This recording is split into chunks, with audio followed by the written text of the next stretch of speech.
दर्शक बंधु, श्रीमद् भागवत गीता केवल एक धर्म ग्रंथ नुहे बरं यह जीवन जीवार एक संपूर्ण मार्गदर्शिका। तेबे श्रीमद् भागवत गीतारू केउं 10टी मुख्य शिक्षा मिली थाए आसंतु जानिबा। कर्म ही प्रधान, फलर आशा न रखी निजर कर्तव्य करि चलंतु। जेतेबेले आमे केवल फल उपरे ध्यान देउ सेतेबेले मनरे भय और चिंता सृष्टि होइथाए, जहाँ कार्यर दक्षता को कमाई दिए। आत्मा अमर, शरीर नश्वर, किंतु आत्मा अविनाशी। आत्मा को शस्त्र काटी पारे नाही कि निआं जाली पारे नाही। एही ज्ञान मनुष्य को मृत्यु भयरु मुक्त करिथाए। परिवर्तन ही संसारर नियम। समय सबुबेले समान रहे नाही। आज जहाँ आपणकर काली ताहा अन्य काहार थिला एवं परदिन आउ काहार होइजिव। तेणु परिवर्तन को सहजरे ग्रहण करने शिखंतु।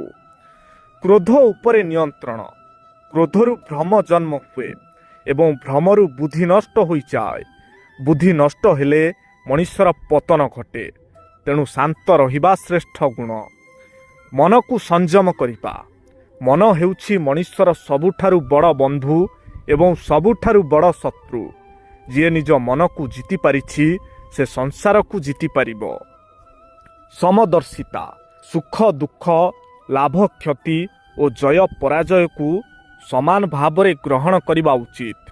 स्थिर प्रज्ञ व्यक्ति कौनसी परिस्थिति रे विचलित हुअंती नहीं। अतिशय मोह त्याग। सबु दुखर मूल कारण हेउछि अत्यधिक आसक्ति बा मोह। निजर कर्तव्य करंतु, किंतु कौनसी वस्तु बा व्यक्ति सह एपरि भावे बांधी हुअंतु नहीं जहाँ आपणଙ୍କୁ दुर्बल କରିଦେବ। निज उपरे विश्वास। मनुष्य निज श्रद्धा बा विश्वास द्वारा निर्मित। जेपरि आपणଙ୍କର विश्वास हेबो सेहीपरि आपणଙ୍କର व्यक्तित्व गठन हेबो। तेणु सबुबेले सकारात्मक चिंताधारा रखंतु। लोभ, क्रोध और कामनारू दूरेई रुहंतु। एही तीनोटी को नरकर द्वार बोली कहा जाइछि। यह आत्मा को अधपतन आड़कू टाणी निए। तेणु संतोषजनक जीवन बिताइबा आवश्यक। शरणागति और भक्ति सबु कार्य ईश्वर को समर्पण करि दियंतु।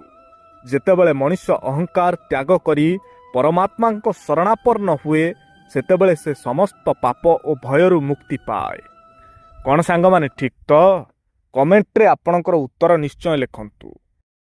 सांग माने गोटिए छोटिया कथाटीए सबुबेले मने रखिबे।